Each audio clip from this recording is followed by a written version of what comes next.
இன்றைய வானிலை கடந்த 24 மணி நேரத்தில் தமிழகத்தில் ஒரு சில இடங்களில் மழை பெய்துள்ளது. அதிகபட்சமாக சேலம் மாவட்டம் தம்மம்பட்டியில் 11 சென்டிமீட்டர் மழை பதிவாகியுள்ளது. அதிகபட்ச வெப்பநிலை பெரும்பாலான இடங்களில் இயல்பாகவும், ஓரிரு இடங்களில் இயல்பை விட 2 முதல் 3 டிகிரி செல்சியஸ் அளவுக்கு அதிகமாகவும் பதிவாகியிருந்தது. அதிகபட்சமாக வேலூரில் 41 டிகிரி செல்சியஸ் வெப்பம் நிலவியது. தென்னிந்திய பகுதிகளின் மேல் நிலவும் வளிமண்டல கீழடுக்கு சுழற்சியின் காரணமாக தமிழகம், புதுவை மற்றும் காரைக்கால் பகுதிகளில் அடுத்த 24 மணி நேரத்தில் ஒரு சில இடங்களிலும், நாளை ஓரிரு இடங்களிலும் இடைமின்னலுடன் கூடிய லேசானது முதல் மிதமான வரை மழைக்கு வாய்ப்புள்ளது.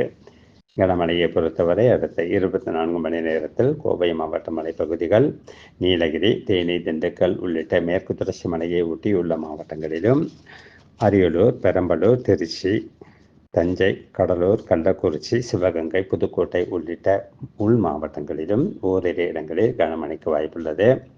அதிகபட்ச வெப்பநிலை அடுத்து வரும் 2 நாட்களுக்கு பொதுவாக இயல்பாகவும், ஒரு சில இடங்களில் இயல்பை விட 2 முதல் 3 டிகிரி செல்சியஸ் அளவுக்கு அதிகமாகவும் இருக்கக்கூடும். அதிக வெப்பநிலை மற்றும் அதிக ஈரப்பதம் நிலவும் பகுதிகளில் வெப்பம் சார்ந்த அசௌகரியம் ஏற்படலாம். சென்னை மற்றும் புறநகர் பகுதிகளில் அடுத்த 24 மணி நேரத்திற்கு வானம் ஓரளவு மேகமூட்டத்துடன் காணப்படும். நகரின் ஒரு சில பகுதிகளில் இடைமின்னலுடன் கூடிய லேசானது முதல் மிதமான வரை மழைக்கு வாய்ப்புள்ளது.